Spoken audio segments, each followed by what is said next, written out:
Hey there, it's Coach Curl here, and welcome to episode 69 of the podcast. So glad you could join us today, and I hope that you've been enjoying the podcast. Thanks so much for your feedback, your likes and your reviews. We really appreciate it. So I suppose today's podcast is a continuation. There are many steps in the journey. Of recent times, we've been talking about a number of different things. Recently, we've been talking about success. We've been talking about how we redefined what you may view as success. We've been talking about embracing the journey along the way and understanding the long-term vision of what it is that you're aiming for. So to recap, and just to go through, these are available in our last two episodes. So to recap, success is about making the best you. The enjoyment comes from the journey, and the journey relies on long-term vision. And we want that long-term vision because it defeats our need or our desire for short-term gratification every day. In every journey, there's lots of steps that have to be taken. And while many will tell you the first step is the hardest, and that may indeed be true, there are many just as difficult steps along the way. Every time we take and complete a difficult step, our brain gives us a dopamine reward. So every day that you do something and you've defeated that short-term desire, that short-term quest for gratification, you actually get rewarded from it. That reward is triggered. It's a dopamine hit that happens in our brain. So when we commence our journey, we've got a vision for what it looks like at the end. And what I want you to think about is how we work back from that. You know, Stephen Covey wrote in his book, 7 Habits of Highly Effective People, is we begin with the end in mind. And with our journeys and with our goals, it's exactly the same thing. We begin with the end in mind, but understanding that the end game isn't a quick fix. Understanding that where we want to be will actually take some time and some concerted effort. But it's stuff that we have within us. We know that. We know it's there. We know we can do it. So work back from the end result that you're looking for and map out the key milestones along the path. Along the way, and then plot the path. So work back from the end result, map out your key milestones, and then plot the path. Example, a business client wants to have 100 customers or 100 extra customers in 12 months. Their path might look like this. They start at 12 months, they want 100 extra customers. In 9 months, they might set a target for 60. In 6 months, they might set a target for 40. In 3 months, they might set a target to have 15. And in the first month, they might set a target for 3 additional customers. So in this case, you can see that it's not an even transition. We just didn't multiply 100 customers by 12 months. We pace it out, we phase it out. And in this case, the reason behind that is that we build our confidence and we pick up momentum along the way. Your success multiplies and increases for many factors. We're starting to get some more word of mouth referrals happening. We're starting to build our own confidence. So they're just 2 of the factors on why that would work. So as we're getting more customers, we gain more customers in effect. So a more even milestone may occur if you're looking at something like weight loss. Now, losing 25 kilos may look to be quite a difficult, maybe a huge task. But we can pace those milestones out more evenly. And we could pace them out maybe looking to lose a kilo a week. So maybe if you're looking to lose 25 kilos, maybe you set the end game for 26 weeks in advance. And then we map our way back. But understanding things like weight loss.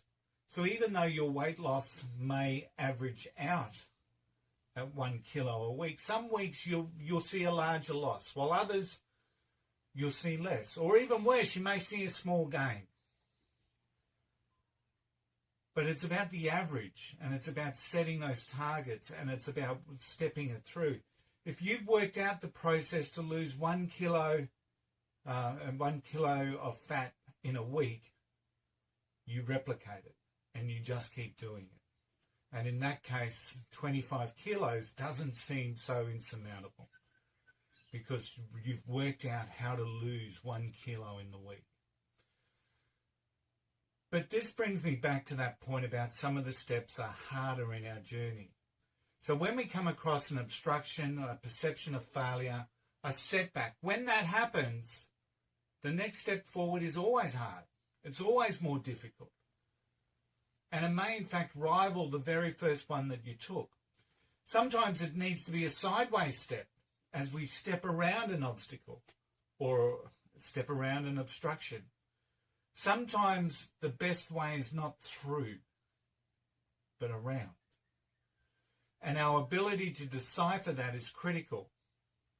And remember, it's all about the end game. It's all about what it is that we're wanting to achieve and holding that as our motivation as we move through it. So sometimes the best way is not through, but around. You know, a personal example, at the moment, I have a quest. I'm running the New York Marathon in November. Now, it's easy to map out the journey. Very easy to map out a journey. I'm running 42 kilometers in November.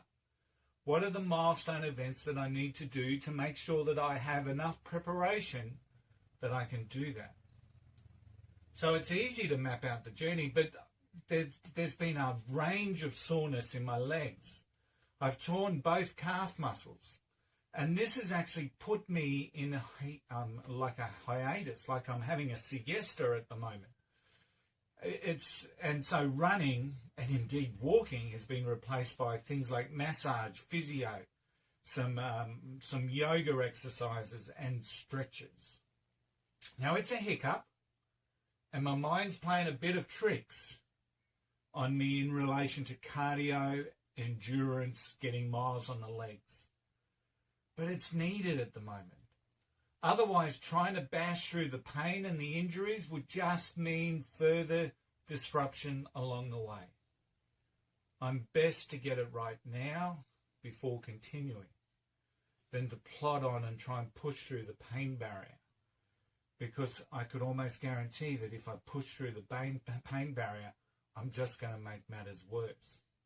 It's an obstacle, but I'm mapping my way around it. It's another step in my journey. It's a difficult step in the journey, but it's a needed step in the journey.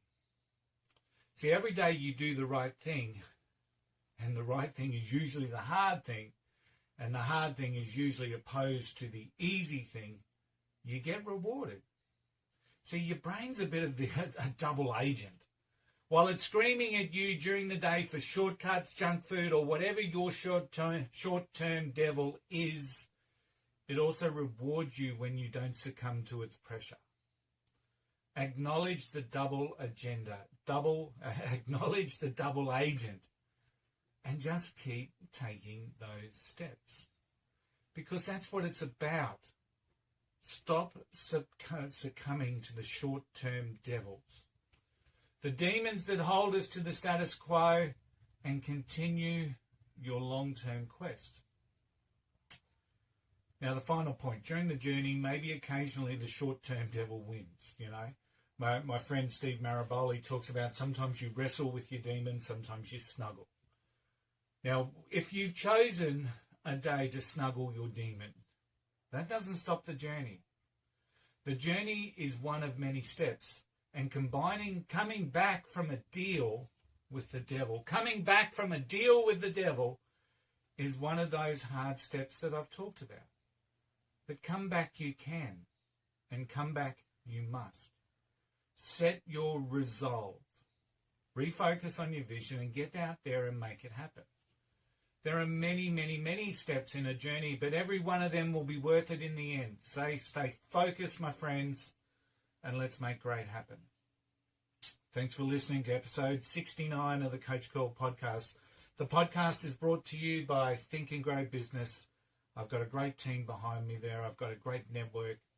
And without that network, without that team, this podcast would not exist. Check it out, thinkandgrowbusiness.com.au, where we improve the performance of people in business. Don't forget, seriously simple stuff to get you unstuck. Check out Coach Curl on Instagram. You'll see a range of quotes that have come from the book. And then go out to Amazon and buy the book. Buy the book for yourself to help you simplify and purify your life, but also buy the book because 20% of every book goes towards helping the team at Carter's Cause. Now, Carter's Cause are raising funds and awareness for congenital heart disease. It's a fantastic organisation.